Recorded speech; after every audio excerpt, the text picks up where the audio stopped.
Apakah Anda pernah merasa seperti dikelilingi oleh aktor? Saya tahu bahwa ada orang-orang yang memakai topeng setiap hari, berpura-pura menjadi sesuatu yang bukan diri mereka. Namun, inilah bagian pentingnya. Setelah Anda belajar membaca yang tersirat, Anda akan dapat melihat langsung melalui lakonan tersebut. Saya ingat dulu, saat saya duduk dalam sebuah rapat, semua orang mengangguk dan tersenyum, tetapi saya tahu bahwa di balik senyuman itu terdapat agenda tersembunyi. Segalanya terletak pada bahasa tubuh, keheningan, dan jeda-jeda kecil. Dan percayalah, begitu Anda belajar mengenali tanda-tanda ini, Anda tidak akan pernah melihat orang dengan cara yang sama lagi. Bersiaplah untuk mengungkap apa yang sebenarnya mereka sembunyikan. Mari kita selami salah satu teknik yang bisa Anda gunakan. Izinkan saya memberitahu Anda tentang teknik ini. Ia seperti memiliki kekuatan super, tetapi tanpa kostum atau jubah yang mencolok. Bagian terbaiknya adalah tidak ada siapapun yang menyadari Anda menggunakannya. Ia begitu sederhana, tetapi sangat efektif. Apa yang perlu Anda lakukan hanyalah duduk, tetap tenang, dan apabila seseorang dengan penuh semangat menceritakan sisi cerita mereka kepada Anda, alih-alih terus menyampaikan pendapat atau berdebat dengan mereka, Anda menyerang mereka dengan 3 kata kecil: ceritakan lebih lanjut. Saya menemukan teknik ini beberapa tahun yang lalu saat berdebat dengan seorang teman tentang apakah nanas termasuk dalam pizza. Dari semua hal yang bisa diperdebatkan, saya bersedia untuk melawan setiap argumen yang mereka kemukakan, tetapi ada sesuatu yang berfungsi. Alih-alih berdebat, saya hanya tersenyum dan berkata, ceritakan lebih lanjut. Apa yang terjadi selanjutnya sungguh mengejutkan. Mereka mulai berbicara tentang pizza, tetapi tidak lama kemudian mereka menceritakan kenangan masa kecil tentang makan malam keluarga, makanan yang mereka sukai, dan bahkan cerita aneh tentang mengapa mereka membenci nanas semasa kecil. Ini bukan hanya tentang pizza lagi. Ini adalah penyelaman mendalam ke dalam dunia batin mereka, semua dari 3 kata kecil ini. Masalahnya adalah ketika orang merasa didengarkan, mereka menurunkan kewaspadaan mereka. Ketika mereka tidak merasa perlu untuk mempertahankan diri atau membantah, mereka akhirnya berbagi lebih banyak daripada yang mereka rencanakan. Anda menciptakan ruang yang aman di mana mereka merasa cukup nyaman untuk melepaskan pembelaan mereka yang biasa. Mereka mungkin berpikir mereka hanya berbincang-bincang, tetapi sebenarnya mereka sedang mengungkapkan motivasi, ketakutan, ketidakamanan, dan bahkan harapan mereka, semua tanpa menyadarinya. Saya telah menggunakan trik ini dalam pertemuan bisnis dengan teman-teman dan bahkan dengan orang-orang yang jelas-jelas sedikit mencurigakan. Suatu ketika, saat negosiasi, alih-alih mendorong agenda saya terus mengatakan, ceritakan lebih lanjut. Pada akhirnya, pihak lain telah memaparkan seluruh strategi mereka, menjelaskan mengapa mereka sangat menginginkan kesepakatan. Mereka praktis memberikan kunci kerajaan mereka kepada saya, dan yang saya lakukan hanyalah mendengarkan. Rasanya terlalu mudah, tetapi inilah kebenaran yang lebih dalam. Ini bukan sekadar taktik untuk mendapatkan lebih banyak informasi atau memenangkan argumen. Ini tentang menciptakan koneksi di dunia di mana setiap orang cepat berbicara tetapi lambat mendengarkan. Ceritakan lebih lanjut menjadi cara untuk memahami orang lain pada tingkat yang lebih dalam, memaksa Anda untuk keluar dari ego Anda sendiri, berhenti memikirkan apa yang akan Anda katakan selanjutnya, dan benar-benar peduli dengan perspektif orang lain.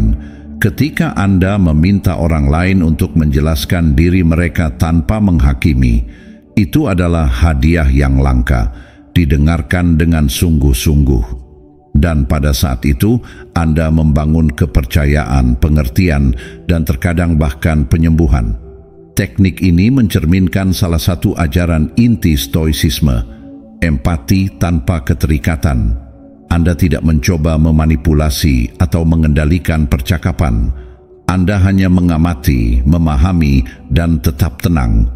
Ini bukan hanya tentang membaca orang, tetapi melihat mereka apa adanya dan memberi mereka ruang untuk mengungkapkan jati diri mereka yang sebenarnya. Jadi, lain kali Anda sedang mengobrol, baik itu obrolan santai, negosiasi, atau bahkan perdebatan sengit, cobalah untuk tetap tenang dan gunakan teknik ceritakan lebih lanjut. Anda akan kagum melihat seberapa dalam percakapan berlangsung, seberapa banyak orang mengungkapkan, dan betapa mudahnya untuk benar-benar memahami mereka tanpa harus memaksa. Lebih dari sekadar memenangkan percakapan, Anda akan melihat bahwa pendekatan ini membangun hubungan manusia yang nyata, yang didasarkan pada rasa hormat dan rasa ingin tahu yang tulus. Disitulah kekuatan sebenarnya terletak, melihat orang lain dan melalui mereka belajar lebih banyak tentang diri Anda sendiri.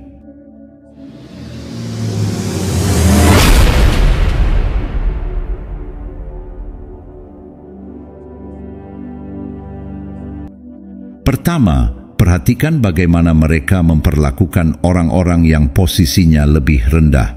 Jika Anda benar-benar ingin mengetahui karakter asli seseorang, jangan hanya perhatikan bagaimana mereka memperlakukan Anda.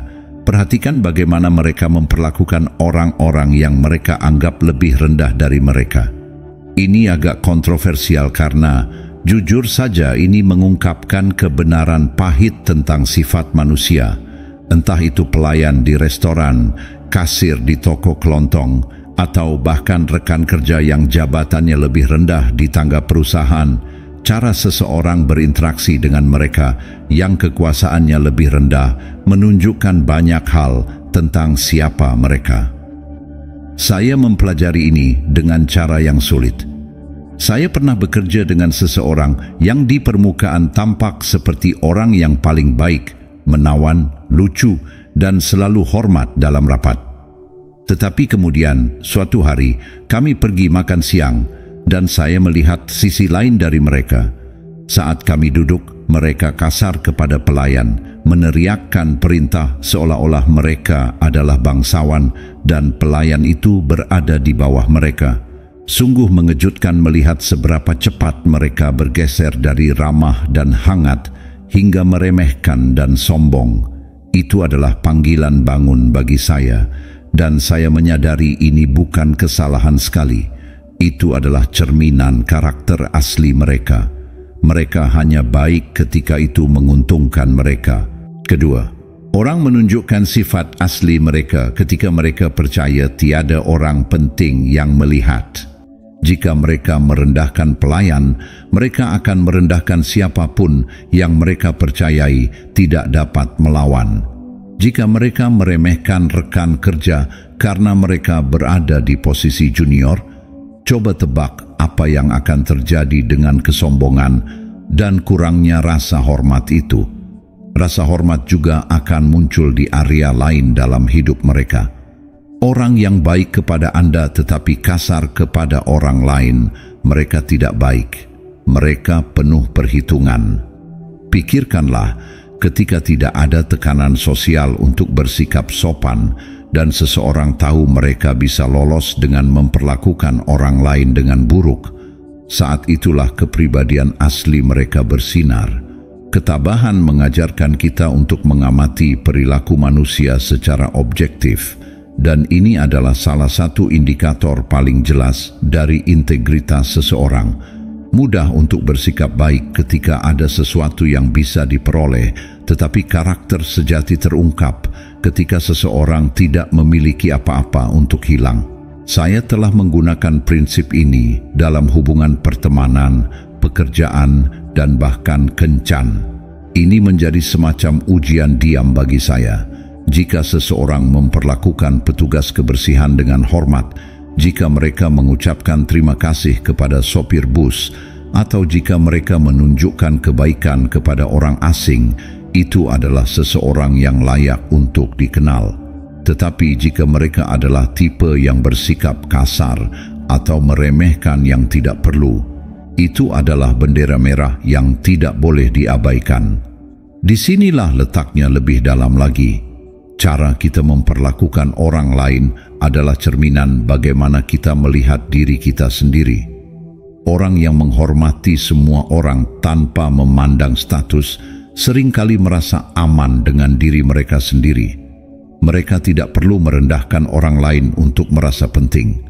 Tetapi mereka yang kejam kepada orang lain seringkali memproyeksikan rasa tidak aman mereka sendiri, berusaha untuk mengangkat diri mereka sendiri dengan menginjak-injak orang yang mereka anggap lebih lemah. Ini adalah bentuk kesombongan yang diajarkan oleh stoicisme untuk kita kenali dan hindari dalam diri kita sendiri. Jadi, jika Anda ingin tahu siapa seseorang yang sebenarnya, jangan tertipu oleh bagaimana mereka memperlakukan orang yang perlu mereka buat terkesan. Sebaliknya, perhatikan bagaimana mereka memperlakukan mereka yang tidak mempunyai apa-apa untuk ditawarkan. Itu adalah cara paling jujur untuk melihat di balik topeng ke dalam hati siapa mereka sebenarnya. Ketiga, masa lalu mereka adalah kunci untuk masa kini mereka. Jika Anda ingin benar-benar memahami seseorang, ambil pandangan yang mendalam dan lihatlah masa lalu mereka. Orang sering berkata, masa lalu ada di belakang kita, tetapi sebenarnya masa lalu tidak benar-benar hilang. Masa lalu membentuk segalanya tentang siapa mereka saat ini, entah mereka menyadarinya atau tidak. Pengalaman trauma, kemenangan, dan hubungan mereka semua mempengaruhi bagaimana mereka berpikir, berperilaku, dan bahkan memperlakukan Anda di masa sekarang.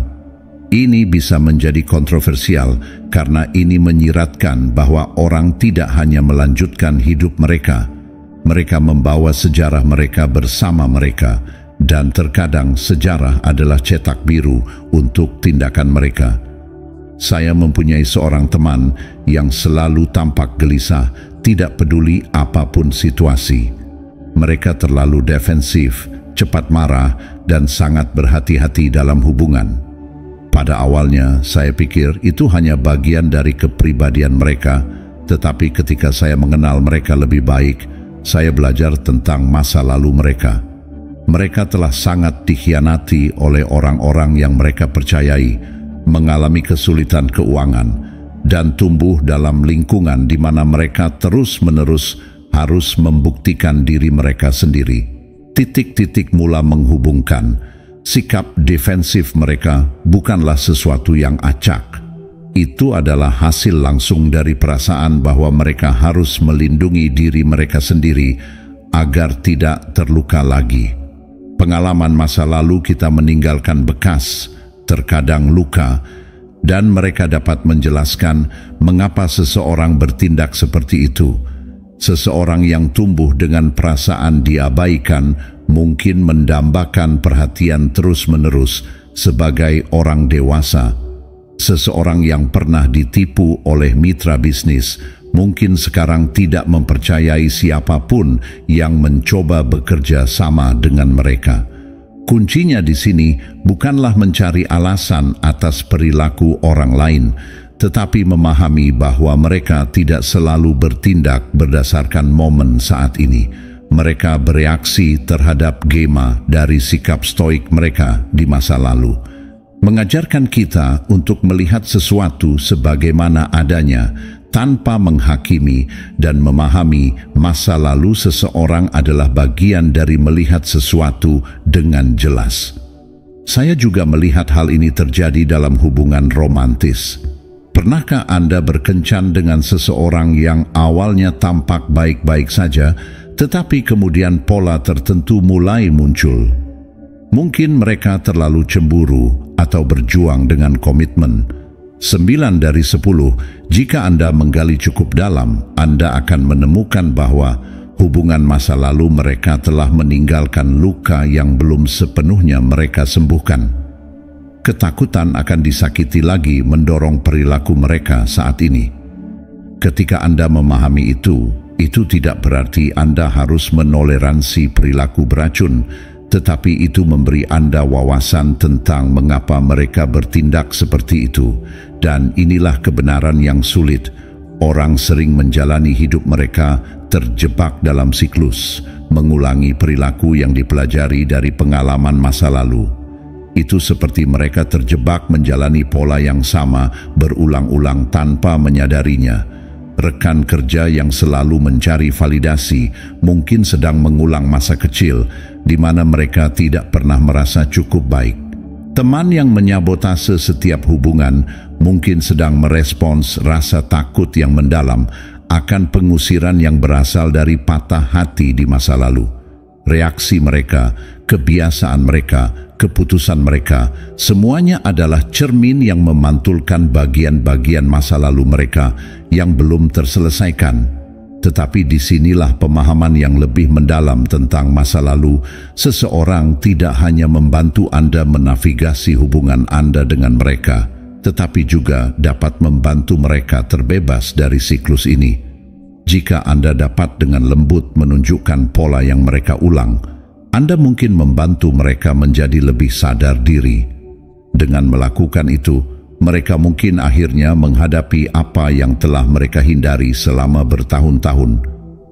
Stoicisme menekankan refleksi diri dan peningkatan, dan terkadang memahami masa lalu seseorang memungkinkan Anda membimbing mereka untuk memperbaiki diri. Mudah untuk menilai orang berdasarkan bagaimana mereka bertindak sekarang, tetapi masa lalu adalah kunci untuk mengungkap alasan di balik tindakan tersebut. Ketika Anda mulai melihat perilaku orang sebagai respons terhadap sejarah mereka, Anda dapat mendekati mereka dengan lebih banyak empati sekaligus melindungi diri Anda agar tidak terlibat dalam masalah mereka yang belum terselesaikan. Masa lalu selalu hadir. Untuk benar-benar memahami seseorang, Anda harus melihat gambaran utuhnya, bukan hanya bab yang sedang mereka jalani. Keempat, perubahan nada yang tiba-tiba menandakan kebohongan atau keraguan. Salah satu tanda terbesar bahwa seseorang berbohong atau menyembunyikan sesuatu adalah perubahan nada yang tiba-tiba. Perubahan dalam nada suara mereka. Kebanyakan orang tidak menyadarinya, tetapi suara kita sering mengkhianati apa yang terjadi di balik permukaan. Ketika seseorang berbicara dengan percaya diri, nada suara mereka biasanya stabil, kecepatan mereka stabil, dan kata-kata mereka mengalir secara alami. Tetapi ketika ada kebohongan atau keraguan, semuanya berubah. Kadang-kadang dengan cara yang halus, kadang-kadang secara dramatis, seperti alam bawah sadar mereka mencoba memberikan tanda bahaya dengan harapan Anda akan memperhatikan. Saya pernah memiliki seorang rekan kerja yang selalu berbicara dengan lancar, selalu tahu persis apa yang harus dikatakan, dan selalu menyampaikannya dengan menawan. Tetapi suatu hari, ketika kami mendiskusikan tenggat waktu proyek, ada yang berubah. Suaranya yang biasanya ceria dan percaya diri tiba-tiba merosot, dan kata-katanya keluar lebih lambat, hampir gagap. Saya langsung merasakan ada yang tidak beres, dan ternyata dia tidak membuat kemajuan apapun pada proyek tersebut, tetapi mencoba untuk menutupinya. Perubahan nada itu adalah kunci bahwa dia tidak mengatakan kebenaran sepenuhnya, dan itu tertulis di seluruh cara dia berbicara. Inilah mengapa hal ini terjadi. Ketika orang berbohong atau merasa tidak nyaman dengan apa yang mereka katakan, tubuh dan pikiran mereka saling bertentangan. Otak mereka mencoba mempertahankan kebohongan atau menyembunyikan ketidakpastian mereka, tetapi tubuh mereka, khususnya suara mereka, tidak dapat menahan diri untuk tidak mencerminkan stres itu. Mungkin terdengar dengan nada yang lebih tinggi, suara mereka retak, atau bahkan jeda yang terasa terlalu lama. Sepertinya nada mereka tidak sinkron dengan kata-kata mereka. Pikirkan tentang terakhir kali Anda memergoki seseorang berbohong. Apa yang terjadi dengan suaranya? Kedengarannya seperti mereka tiba-tiba menjadi lebih tenang, atau mungkin mereka mulai berbicara lebih cepat. Mungkin suara mereka mengambil keceriaan yang dipaksakan, seolah-olah mereka berusaha terlalu keras untuk terdengar normal. Ini semua adalah tanda-tanda bahwa ada sesuatu yang tidak beres. Perubahan nada adalah cara bawah sadar memberi sinyal ketidaknyamanan. Apakah itu karena mereka berbohong, menyembunyikan sesuatu, atau hanya tidak yakin pada diri mereka sendiri? Ini bukan hanya tentang menangkap kebohongan. Juga perubahan nada yang tiba-tiba juga menandakan keraguan atau ketidakpastian. Saya pernah punya teman yang sangat antusias dengan rencana yang kami buat. Tetapi saat saya menyarankan sesuatu yang tidak ingin dia lakukan, nadanya akan berubah seketika. Dia akan berubah dari bersemangat menjadi monoton, seolah-olah seseorang telah membalik saklar. Itu selalu menjadi petunjuk bagi saya bahwa dia tidak sepenuhnya setuju, bahkan jika kata-katanya mengatakan sebaliknya. Fenomena ini terjadi dalam hubungan, kesepakatan bisnis, dan bahkan percakapan santai. Anda mungkin pernah mengalaminya juga ketika seseorang tiba-tiba berubah dari optimis dan ramah menjadi defensif atau mengelak. Bahkan jika kata-kata mereka tidak sesuai dengan perubahan itu. Pada saat-saat seperti itu, Anda perlu mulai memperhatikan bukan pada apa yang mereka katakan, tetapi pada bagaimana mereka mengatakannya. Penurunan energi yang tiba-tiba, perubahan nada, atau keraguan yang sebelumnya tidak ada bisa jadi isyarat bawah sadar bahwa orang tersebut berbohong atau menyembunyikan sesuatu yang penting. Dan inilah pelajaran stoik yang lebih dalam. Orang sering berbohong bukan hanya untuk menipu orang lain, tetapi untuk menipu diri mereka sendiri. Ketika nada bicara mereka berubah, itu tidak selalu karena mereka mencoba memanipulasi Anda. Seringkali itu karena mereka tidak nyaman dengan kebohongan yang mereka katakan pada diri mereka sendiri. Ketidaknyamanan ini meresap ke dalam suara mereka, yang mengungkapkannya tanpa mereka sadari. Stoicisme mengajarkan kita untuk mengamati tanpa menghakimi, dan ini adalah contoh utama bagaimana Anda dapat menggunakan kekuatan pengamatan itu. Dengan memperhatikan perubahan halus dalam nada bicara seseorang, Anda bisa mendapatkan gambaran yang lebih jelas tentang perjuangan internal mereka. Perlu dicatat juga bahwa kita melakukan ini pada diri kita sendiri. Seberapa sering Anda mengatakan sesuatu yang tidak sepenuhnya Anda percayai dan menyadari suara Anda sendiri terputus-putus? Nada Anda menjadi cermin keraguan batin Anda. Inilah mengapa stoicisme menekankan pentingnya menyelaraskan pikiran, kata-kata, dan tindakan Anda. Ketika mereka tidak selaras, hal ini sering terlihat dalam cara yang tidak dapat Anda kendalikan. Jadi, lain kali Anda sedang mengobrol dan melihat nada bicara seseorang berubah secara tiba-tiba, baik itu penurunan energi yang tiba-tiba, jeda yang canggung, atau perubahan nada bicara, jangan abaikan. Tanyakan pada diri Anda sendiri apa yang mereka sembunyikan, apa yang membuat mereka tidak nyaman. Mungkin ini bukan kebohongan penuh, tetapi ada kemungkinan besar mereka tidak mengatakan seluruh kebenaran kepada Anda. Suara mereka adalah tanda mereka, dan jika Anda mendengarkan dengan seksama, Anda akan mendengarnya setiap saat. Kelima, momen paling jujur adalah ketika mereka berpikir tidak ada yang memperhatikan. Jika Anda benar-benar ingin tahu siapa seseorang pada inti mereka, perhatikan mereka ketika mereka berpikir tidak ada yang memperhatikan. Ini adalah saat-saat ketika orang-orang menjatuhkan topeng yang mereka kenakan untuk masyarakat, persona sosial yang mereka buat agar sesuai atau maju, dan mengungkapkan sifat asli mereka. Ini adalah kebenaran yang kontroversial, karena banyak dari kita ingin berpikir bahwa siapa kita di depan umum sama dengan siapa kita di pribadi. Tetapi kenyataannya, orang sering berperilaku sangat berbeda ketika mereka berpikir tidak ada yang melihat. Saya ingat bekerja dengan seorang manajer yang selalu menjadi gambaran profesionalisme ketika bosnya ada di sekitar. Dia akan bersikap sopan, berbasa-basi, menjaga sikap tenang, dan tidak pernah meninggikan suaranya. Tetapi saat atasan kami meninggalkan kantor, dia seperti berubah menjadi orang yang sama sekali berbeda.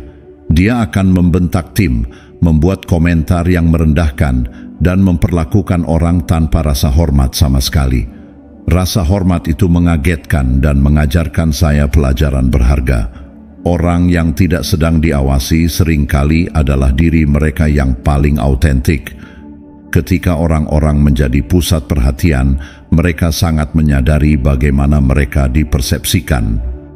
Mereka bertindak dengan cara yang mereka percaya akan mendapatkan persetujuan atau menghindari konflik. Tetapi saat mereka merasa tidak diperhatikan, filter mereka hilang. Anda dapat melihatnya dalam momen-momen kecil. Bagaimana mereka bereaksi ketika mereka pikir tidak ada yang akan memperhatikan? Mereka memperlakukan orang yang tidak bisa menawarkan apapun kepada mereka, atau bagaimana mereka berperilaku ketika mereka pikir mereka tidak akan dimintai pertanggungjawaban. Dalam interaksi yang tampaknya tidak penting, inilah jati diri mereka terungkap. Ini berlaku untuk setiap aspek kehidupan, dari hubungan hingga bisnis hingga pertemuan sehari-hari. Ambil contoh hubungan romantis. Di awal hubungan, kedua belah pihak biasanya berperilaku terbaik, mencoba untuk saling mengesankan. Tetapi jika Anda benar-benar ingin tahu siapa seseorang, amati mereka selama momen-momen hening saat mereka tidak secara aktif mencoba untuk membuat Anda terkesan. Bagaimana mereka memperlakukan pelayan ketika Anda sedang makan malam? Seperti apa mereka ketika mereka stres atau ketika mereka mengira Anda tidak memperhatikan? Apakah mereka masih menunjukkan kebaikan, kesabaran, dan rasa hormat? Atau apakah mereka menurunkan kewaspadaan mereka dan mengungkapkan sesuatu yang kurang menyanjung? Saya telah melihat ini terjadi di lingkungan sosial juga. Anda mungkin memiliki seorang teman yang menjadi pusat perhatian saat semua orang menonton, selalu retak lelucon dan menjadi pusat perhatian. Tetapi ketika mereka pikir tidak ada yang memperhatikan, mereka mungkin bertindak acuh tak acuh, egois, atau meremehkan. Karakter asli mereka tidak muncul dalam momen publik yang besar, tetapi di momen-momen kecil yang tersembunyi. Disinilah perspektif stoik muncul. Sebagai seseorang yang stoik, Anda dilatih untuk mengamati kehidupan secara objektif dan tanpa menghakimi. Orang akan sering mengungkapkan sifat asli mereka ketika mereka pikir mereka sudah keluar panggung. Dan di saat-saat seperti inilah Anda benar-benar dapat memahami mereka. Stoikisme mengajarkan kita bahwa kebajikan bukan tentang bagaimana kita bertindak ketika orang-orang menonton, tetapi bagaimana kita berperilaku ketika tidak ada seorang pun. Tetap baik, sabar, dan hormat, bahkan ketika tidak ada yang memuji mereka. Mereka adalah orang-orang yang hidup sesuai dengan nilai-nilai stoik. Tetapi kenyataannya, banyak orang tidak seperti itu. Mereka memisahkan diri mereka di depan publik dan di depan pribadi, bertindak dengan cara yang melayani citra mereka di depan publik, sambil membiarkan sifat-sifat mereka yang kurang menarik keluar secara pribadi. Saya punya seorang rekan kerja yang sangat mendukung dan hangat. Setiap kali kami berada dalam rapat kelompok, dia selalu memiliki sesuatu yang positif untuk dikatakan dan akan berusaha keras untuk menunjukkan dukungannya. Tetapi ketika kami sendirian, sikapnya benar-benar berubah. Dia pendek, meremehkan, dan tidak tertarik untuk membantu, kecuali jika itu menguntungkannya secara langsung. Saat itulah saya menyadari persona publiknya adalah sebuah kepura-puraan. Momen paling jujur bukanlah saat seseorang menjadi pusat perhatian, tetapi saat mereka berpikir tidak ada yang melihat. Apakah mereka bertindak dengan kebaikan atau kekejaman? Momen-momen yang tidak dijaga inilah yang menunjukkan kebenaran, dan disinilah Anda memperoleh wawasan nyata tentang siapa mereka. Jika seseorang hanya bisa menjadi baik ketika orang lain menonton, itu bukan kebaikan sejati. Itu adalah kinerja. Dan inilah pesan Stoik yang mendalam. Karakter sejati adalah siapa Anda dalam bayang-bayang, bukan dalam sorotan. Seperti yang diajarkan Stoikisme, kita harus berusaha untuk hidup selaras dengan nilai-nilai kita setiap saat, terlepas dari siapa yang melihat. Apakah ruangan itu penuh atau kosong? Tindakan seorang Stoik konsisten karena tindakan itu datang dari dalam, bukan dari kebutuhan akan validasi eksternal. Ketika Anda mengamati orang lain di saat-saat mereka lengah, Anda tidak hanya akan melihat kebenaran mereka, tetapi Anda juga akan mengingatkan diri Anda sendiri tentang pentingnya hidup otentik, bahkan ketika tidak ada orang lain di sekitar. Jadi, lain kali Anda ingin benar-benar memahami seseorang, jangan fokus pada gerakan besar atau persona publik mereka. Sebaliknya, perhatikan apa yang mereka lakukan ketika lampu sorot dimatikan. Saat itulah Anda akan menemukan karakter asli mereka, dan disitulah kebenaran hidup. Keenam, reaksi emosional mengungkapkan prioritas. Jika Anda ingin memahami apa yang benar-benar penting bagi seseorang, lihat bagaimana mereka bereaksi secara emosional dalam berbagai situasi. Reaksi-reaksi tersebut seperti jendela yang tidak disaring ke dalam jiwa seseorang. Mereka memperlihatkan prioritas-prioritas, nilai-nilai, dan hal-hal yang mereka anggap penting. Ide ini bisa jadi kontroversial, karena banyak dari kita yang suka berpikir bahwa kita bisa mengendalikan emosi kita. Kita bisa menyembunyikan apa yang kita pedulikan. Tetapi kenyataannya adalah ketika seseorang bereaksi dengan keras, entah itu kemarahan, kegembiraan, atau bahkan kecemasan, ini adalah sinyal yang jelas bahwa respons emosional mereka terkait dengan sesuatu yang sangat berarti bagi mereka. Izinkan saya memberi Anda contoh pribadi. Saya pernah bekerja dengan seorang kolega yang biasanya tenang dan kalem. Tidak ada yang mengganggunya. Namun, suatu hari, selama mesyuarat rutin, seseorang menyarankan perubahan kecil pada salah satu proyeknya, dan dia tiba-tiba meledak. Saya terkejut dengan ledakan emosinya. Itu bukan perubahan besar, dan tentu saja bukan sesuatu yang Anda harapkan akan memicu reaksi yang begitu kuat. Tetapi inilah masalahnya, respons emosionalnya bukanlah tentang perubahan itu sendiri. Ia adalah tentang fakta bahwa proyek ini adalah bayinya. Dia telah menghabiskan waktu yang tak terhitung jumlahnya untuk itu.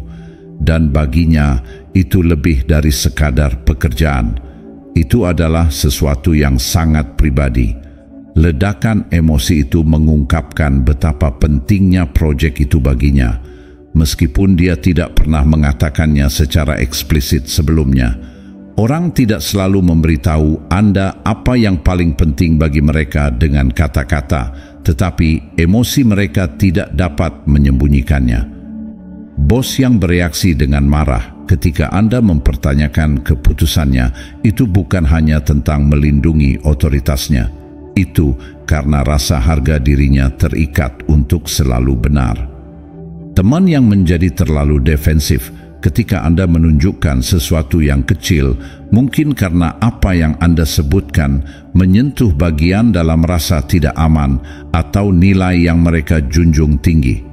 Kegembiraan yang ditunjukkan seseorang ketika mereka mendapat pujian atas pekerjaan yang dilakukan dengan baik, itu karena pengakuan adalah salah satu prioritas utama mereka, bahkan jika mereka tidak akan pernah mengakuinya. Berikut adalah kuncinya. Reaksi emosional terkuat seseorang, baik positif maupun negatif, mengungkapkan prioritas terdalam mereka. Mereka mungkin bertindak tenang, terpisah, atau acuh tak acuh dalam kebanyakan situasi. Tetapi ketika sesuatu yang mereka pedulikan terancam, ditantang, atau bahkan diakui, emosi mereka berkobar. Ini tidak hanya terbatas pada reaksi negatif seperti marah atau frustrasi, meskipun itu seringkali yang paling jelas.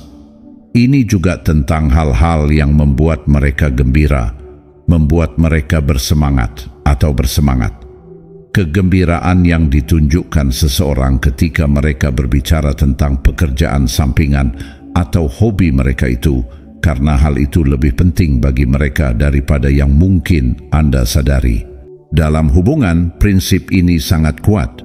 Jika Anda berkencan dengan seseorang dan Anda melihat mereka menjadi sangat kesal ketika rencana gagal, itu tandanya menghabiskan waktu bersama sangat penting bagi mereka. Jika mereka bersemangat setiap kali Anda berbicara tentang perjalanan atau aktivitas di masa depan, itu berarti menciptakan pengalaman bersama adalah prioritas. Emosi selalu terikat pada nilai-nilai dan memperhatikan isyarat emosional. Seseorang memberi Anda peta yang jelas tentang prioritas mereka tanpa mereka harus menjelaskannya dengan rinci. Contoh yang baik dari hal ini adalah ketika orang menjadi defensif secara tidak terduga. Katakanlah Anda dengan santai menyebutkan bahwa seseorang telah terlambat beberapa kali, dan alih-alih pengakuan yang tenang, mereka menjadi bingung dan defensif. Reaksi itu bukan hanya tentang keterlambatan, itu karena ketepatan waktu atau penampilan yang dapat diandalkan adalah sesuatu yang sangat mereka pedulikan. Ledakan emosi mereka adalah cerminan betapa pentingnya aspek identitas mereka bagi mereka. Mereka tidak ingin terlihat sebagai tidak dapat diandalkan, sehingga mereka menyerang untuk melindungi citra diri itu. Ketabahan mengajarkan kita untuk mengamati perilaku manusia dengan mata objektif, dan emosi adalah salah satu aspek perilaku yang paling jelas. Ketika emosi seseorang menyala, itu karena sesuatu yang mereka hargai dipertaruhkan. Anda dapat menggunakan pengetahuan ini untuk lebih memahami orang-orang dalam hidup Anda dan juga untuk mengelola diri Anda sendiri dalam interaksi dengan mereka. Jika Anda tahu apa yang memicu emosi mereka, Anda dapat mendekati topik sensitif dengan lebih hati-hati atau menggunakan pengetahuan itu untuk membangun hubungan yang lebih kuat dan lebih pengertian. Tetapi inilah pelajaran stoik yang lebih dalam. Emosi Anda ungkapkan prioritas Anda sendiri. Ketika Anda mendapati diri Anda bereaksi keras terhadap sesuatu, ambil waktu untuk merenungkan mengapa itu penting bagi Anda. Apakah Anda membiarkan ego Anda menghalangi? Apakah Anda marah karena seseorang mempertanyakan integritas Anda? Atau Anda hanya kesal karena reputasi Anda ditantang? Stoicisme mengajarkan kita bahwa dengan memahami reaksi emosional kita, kita dapat memperoleh kontrol yang lebih besar atas reaksi tersebut. Kita dapat mengenali kapan emosi kita terikat dengan nilai-nilai yang benar-benar penting, dan kapan emosi tersebut hanya merupakan refleksi dari kesombongan atau rasa tidak aman kita. Kemampuan membaca orang lain bukanlah sihir, melainkan tentang memperhatikan sinyal halus yang mereka berikan melalui emosi mereka. Bahasa tubuh dan reaksi berbicara banyak tentang niat mereka yang sebenarnya, nilai dan prioritas. Stoikisme memberi Anda keunggulan di sini dengan mengajarkan Anda untuk mengamati tanpa menghakimi. Ketika Anda dapat melihat melewati permukaan dan mengambil kebenaran nyata yang tak terucapkan, Anda memperoleh keunggulan dalam setiap interaksi sosial. Tetapi keterampilan ini bukan hanya tentang memperoleh keuntungan. Keuntungannya adalah tentang memahami. Semakin Anda mengamati orang lain, semakin banyak Anda belajar tentang diri Anda sendiri, apa yang memicu emosi Anda, apa yang Anda hargai, dan bagaimana Anda dapat hidup sesuai dengan prinsip Anda. Dengan membaca orang dengan jujur dan bijaksana, Anda tidak hanya menavigasi kehidupan dengan lebih baik, tetapi juga menjadi lebih bijaksana dan sadar diri. Itulah kekuatan nyata untuk menggunakan wawasan ini, bukan untuk manipulasi, tetapi untuk kebijaksanaan dan pertumbuhan pribadi.